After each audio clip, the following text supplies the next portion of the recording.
ఇప్పుడే జీ5 app download చేయండి. చూడండి మీ ఫేవరెట్ టీవీ షోస్ ఎప్పుడైనా ఎక్కడైనా. మిత్రా, హే లక్ష్మి, ఏం చేస్తున్నావు? కనిపించట్లేదా? సాంబ్రాణి వేస్తున్నాను. మిత్రకి ఇలాంటివన్నీ చేయటానికి నేనున్నాను. ఈ వంకతో మిత్రతో రాసుకుని పూసుకుని సపర్యలు చేయాల్సిన అవసరం లేదు. ఇవిటు. ఏమైంది మనీషా? చెయ్యి కాలిపోయింది మిత్ర. ప్రతిదానికి పాకలాడితే సరిపోదు మనీషా, కాస్త ప్రావీణ్యం కూడా ఉండాలి. ఏదో చేసేస్తాను చూస్తాను అని దూకుడు అన్నిసార్లు పనికిరాదు. ఇప్పుడైనా అర్థమైందనుకుంటా. తీసుకో మిత్ర. పాత చింతకాయ పచ్చడి ఆచారాలన్నీ అయిపోయాక నేను ఇచ్చిన డ్రెస్ వేసుకోవడం మర్చిపోకు, సరేనా? సరే. నేను వెళ్ళి కింద డెకరేషన్ చూస్తాను. వద్దులే లక్ష్మి, ఇప్పుడు కాఫీ తీసుకునే పరిస్థితిలో లేను. ఏంటి మిత్ర గారు ఈ డ్రెస్ ఇలా ఉంది? మనీషా ఏరి కోరి తెచ్చిన డ్రెస్. మిత్ర రెడీ.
మనీషా తెలుసుకుంటుందిలేండి.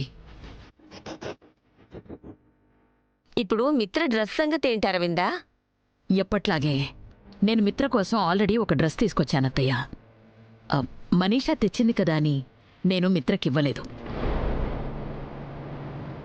లక్ష్మి, నా రూంలో మిత్రకి ఒక డ్రెస్ పెట్టాను, తీసుకొచ్చి మిత్రకివ్వు. అలాగే అత్తయ్య గారు.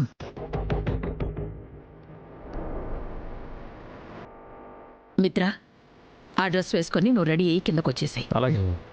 రణత్తయ్య.